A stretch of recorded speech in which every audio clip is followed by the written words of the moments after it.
So we will start with shelf prospectus. What do you mean by a shelf prospectus and what do you mean by a red herring prospectus are the two concepts which we shall be studying in prospectus. So what is shelf prospectus? Shelf prospectus means a prospectus in respect of which the securities or class of securities included therein are issued for subscription in one or more issues over a certain period without the issue of further prospectus. When huge funds are to be collected for infrastructure projects, then in such cases, issue size is generally large and hence many a time securities are issued in the stage is spread over a period of time. In such cases, it becomes very expensive to file a prospectus,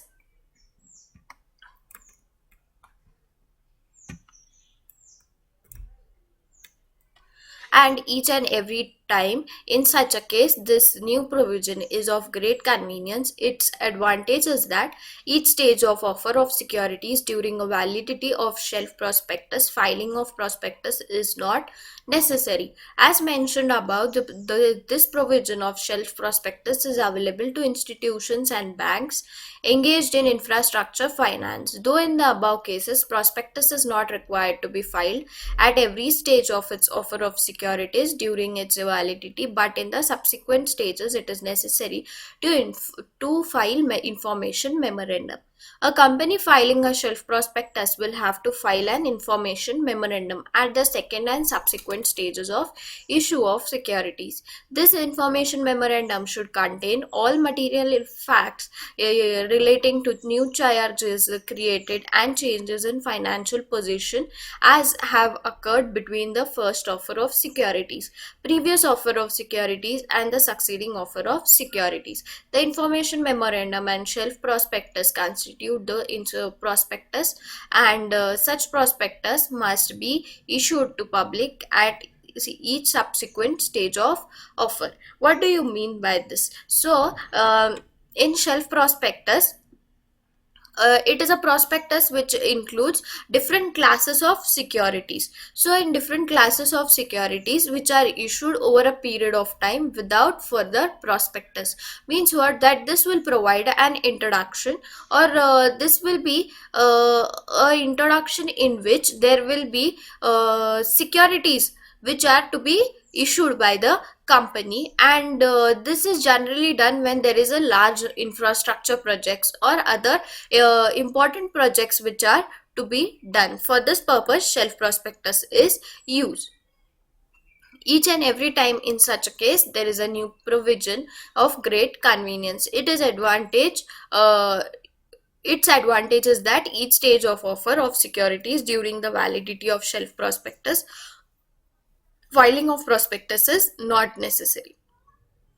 So this shelf prospectus is a new concept which is introduced in the securities market, and before filing of shelf prospectus an information memorandum is to be filed. In information memorandum there will be an information of the company relating to different provisions which are to be followed and which will be followed by the company for the people to understand and have a proper knowledge of what is going on in the company and how shall the company be working.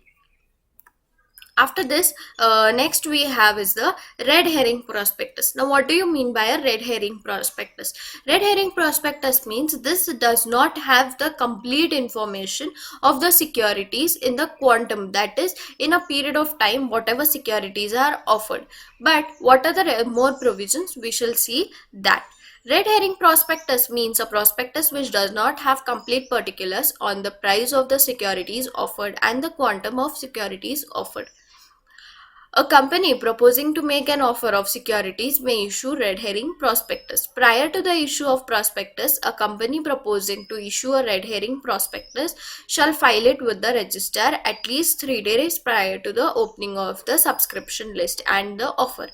Any variation between the red herring prospectus and the prospectus shall be highlighted as variation in the prospectus. Upon the closing of the offer of securities, the prospectus stating therein the total capital raised and the closing price of the securities and any other details as are not included in the red herring prospectus shall be filed with the register and the Securities Exchange Board. So as I said, that red herring prospectus does not have complete information about the company. Hence, it is important for to have securities for the purpose of securities for the to issue securities.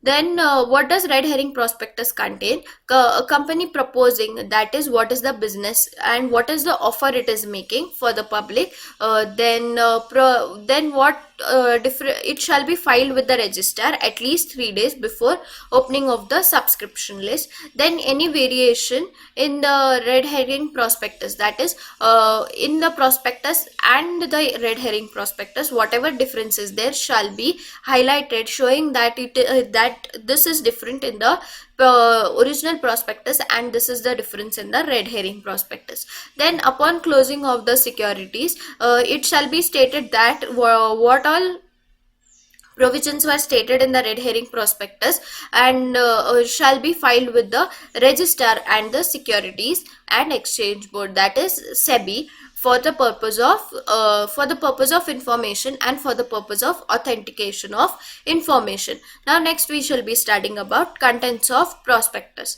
The prospectus is the document which shows the clear cut picture about the company. It shows the company's past, present, and for probable future position. Hence, it is said that prospectus is the window through which an investor can look into the soundness of a company's venture. Prospective investors' decision is based on the facts and figures mentioned in the prospectus. So, what are the contents of this prospectus? In this prospectus, it will show a clear-cut picture firstly of the company. Then, it shows about the past, present, and what can be done in the future and what will be the position. So, it is said that prospectus is a window for the investor through which the company can be seen by the by the investor who is going to invest in the company.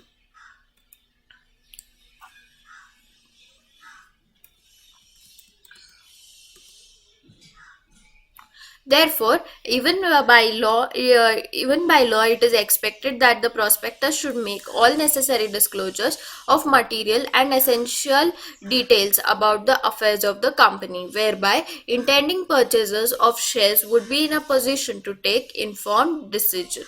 Now, matters to be stated in the prospectus. Now, what all shall be stated in the prospectus and what all are the required details for the prospectus? Every prospectus issued by or on behalf of a public company shall be dated and signed. It must contain the following information: name and address of the registered office of the company, company secretary, chief financial officer, auditors, legal advisors, bankers, trustees if any, underwriters, and such other persons as may be prescribed. So, firstly, in the prospectus, it shall be stated the name, the address, the registered office of the company, who is the company secretary, who is the chief financial officer, who are the auditors, who are taking care of the legal department, legal advisors, bankers, trustee, and underwriters are the person who shall be mentioned in the prospectus. Dates of the opening and closing of the issue and declaration about the issue of allotment letters and refunds within the prescribed time. So, in the prospectus, we shall also mention about the dates of the opening and closing of the issue and declaration about the issue of allotment letters and refunds within the prescribed time. A statement by the board of directors about the separate bank account where all the monies received out of the issue are to be transferred, and disclosures of details of all money including utilized and unutilized money out of the previous issue in the prescribed manner. So, the board of directors are also liable to state the bank account separately and about whatever money was received from the previous issue, and whatever money is to be transferred, everything shall be disclosed. It shall be a transparent statement or a transparent book which shall show the correct and accurate information of the company in the prescribed manner. Details about underwriting of the issue. Of the directors, auditors, bankers to the issue, experts' opinion, if any. Then details of the underwriting means what? Whoever are the underwriters of the company. Underwriters of the company are those people who have purchased shares on behalf of the company, and they shall be selling it to people over the period of time. So the who are the underwriters for the issue? Then consent of directors, auditors, bankers. So all the consent from the auditors, bankers and directors to issue experts opinion, if any. The authority for the issue and the details of the resolution passed, therefore. So the authority for the issue, so whoever is the authority for the issue and the details of the resolution passed before. uh, Procedure and time schedule for allotment and issue of securities. What will be the time schedule, how they shall be scheduled, everything shall be mentioned in the prospectus. Capital structure of the company in the prescribed manner. Whatever is the capital structure. Now what do you mean by capital structure? Capital structure means number of equity shares, number of preference shares, number of debentures, number of public deposits, now amount which we have received from financial institutions, different whatever through all the firms through which we have received the amount shall together form the capital structure. Main objects of public offer, terms of the present issue and such other particulars as may be prescribed. So the main objects of the public offer. What is the main issue, and for what we are doing this public offer? Then main objects and present business of the company and its location, schedule of implementation of the projects. What is the main object of the business, present business of the company, what business the company is presently doing, and location where it is working, and schedule of implementation of the project.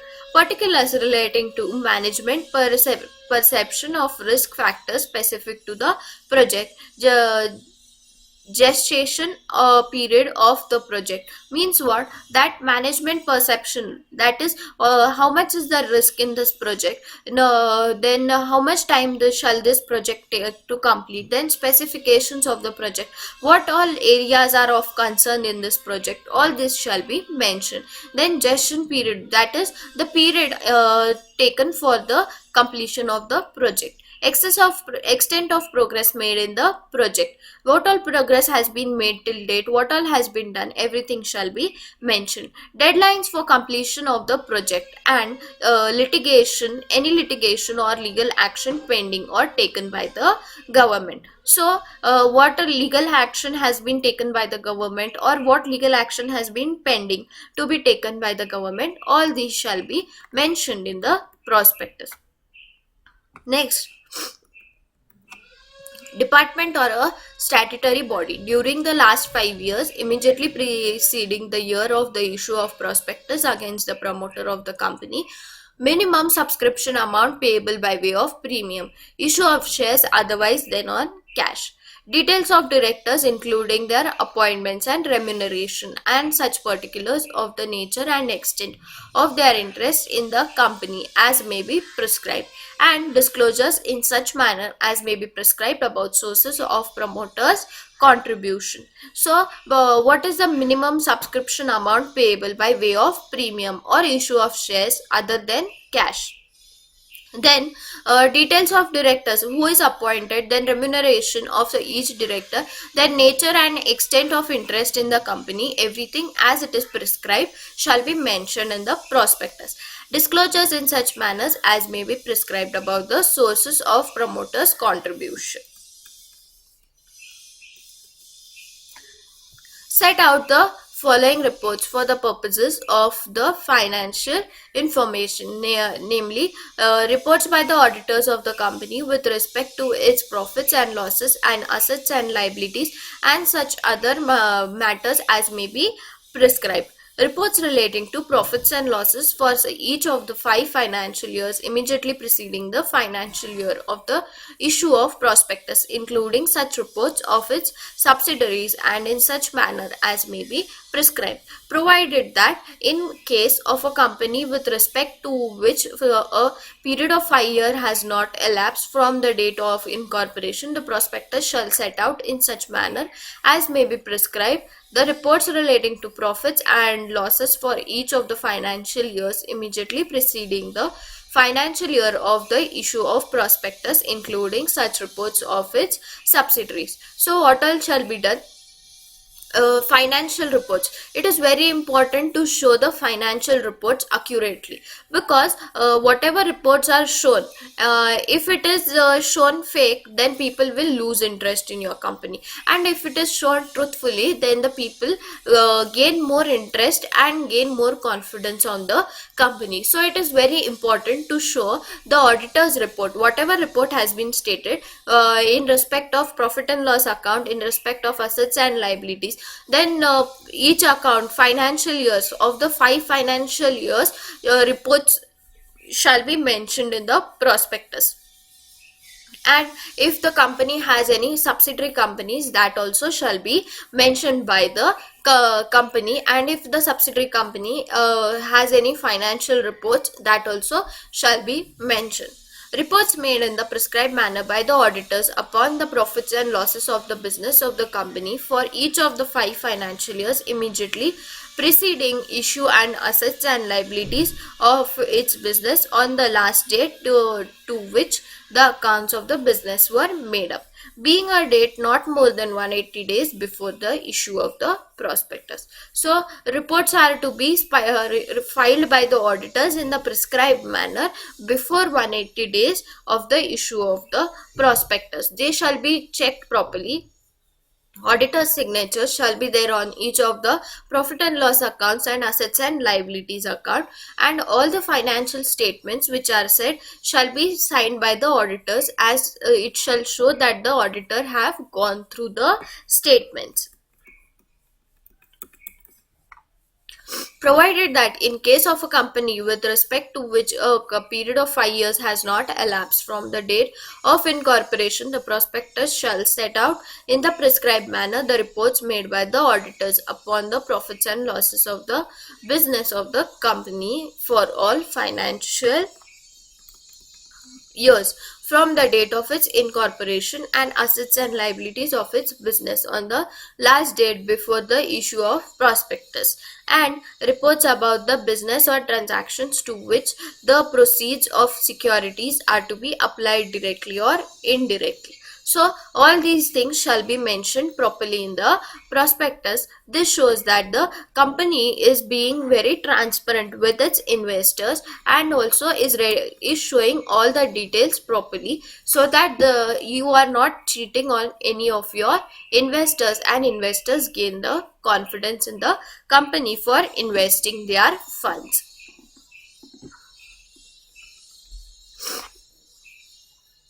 Make a declaration about the compliance of the provisions of this act, and a statement to the effect that nothing in the prospectus is contrary to the provisions of this act. The Securities Contract Regulation Act 1956, 42 of 1956, and the Securities and Exchange Board of India 1992, 15 of 1992, and the rules and regulations are thereunder made thereunder, and uh, each state such other matters and set out each other reports as may be prescribed. Nothing in subsection 1 shall apply to the issue to the existing members or debenture holders of a company of a prospectus or form of application relating to shares in or debentures of the company, whether an applicant has a right to renounce the shares or not,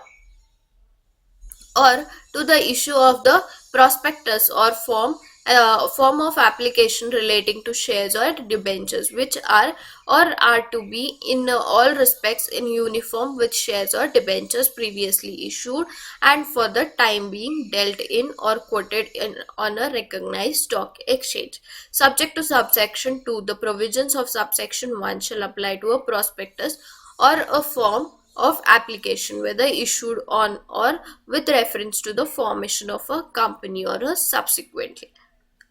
So what does this mean? That there are new compliances and provisions which are made by different acts, and different sections are introduced which have set out rules and regulations for the issue for the existing members of or members of shareholders or debenture holders who shall have the prospectus and who shall get the information about what exactly is the situation which has been quoted by the company. Explanation: the date indicated in the prospectus shall be deemed to be the date of its publication. No prospectus shall be issued by or on behalf of a company or in relation to an intended company unless on or before the date of its publication uh, there has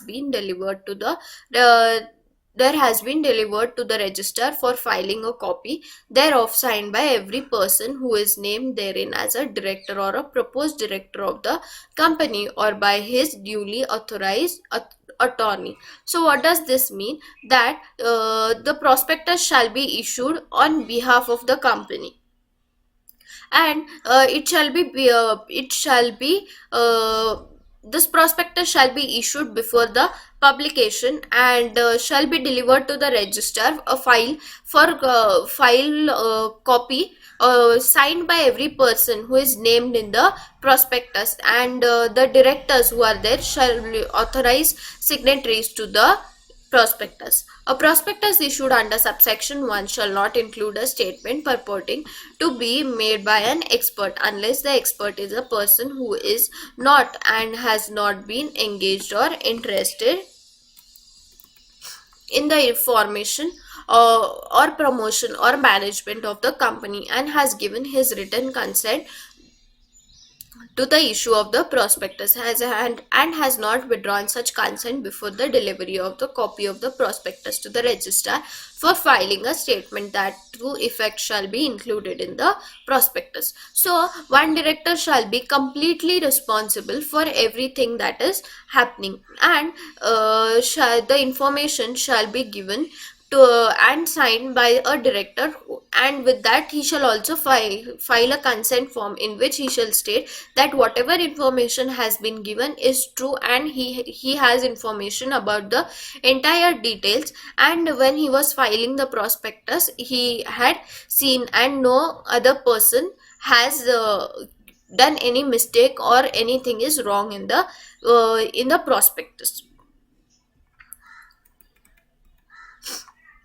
Every prospectus issued under subsection 1 shall, on the face of it, state that a copy has been delivered for filing to the registrar as required under subsection 4 and specify any documents required by this section to be attached to the copy so delivered or refer to statements included in the prospectus which specify these documents. So, what all shall be done? Firstly, a copy has been delivered for filing to the register. Then, secondly, specify any document which is required is attached so that the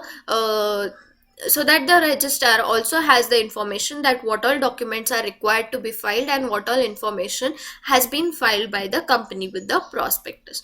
Omitted by Amendment Act 2019. Then 8.1, no prospectus shall be valid if it is issued for more than 90 days after the date on which a copy thereof is delivered to the register under subsection. So, a prospectus shall not be valid if it is issued for more than 90 days after the date on which a copy is delivered to the register. If a prospectus is issued in contravention to the provisions of this section, the company shall be punishable with the fine which shall not be less than 50,000 rupees, but which may extend to 3 lakh rupees, and every person who is knowingly a party to the issue of such prospectus shall be punishable with imprisonment for a term which may extend to 3 years, or with a fine which shall not be less than rupees 50,000 but which may extend to rupees 3 lakhs, or both. So in case if any contravention, that is if any fault or fraud is tried to be committed by the company, in that case he shall be punishable with the fine rupees 50,000 but which may extend to rupees 3 lakhs, or with both. The prospectus ends with a declaration which may be drafted as under. So while ending the prospectus, this shall be mentioned: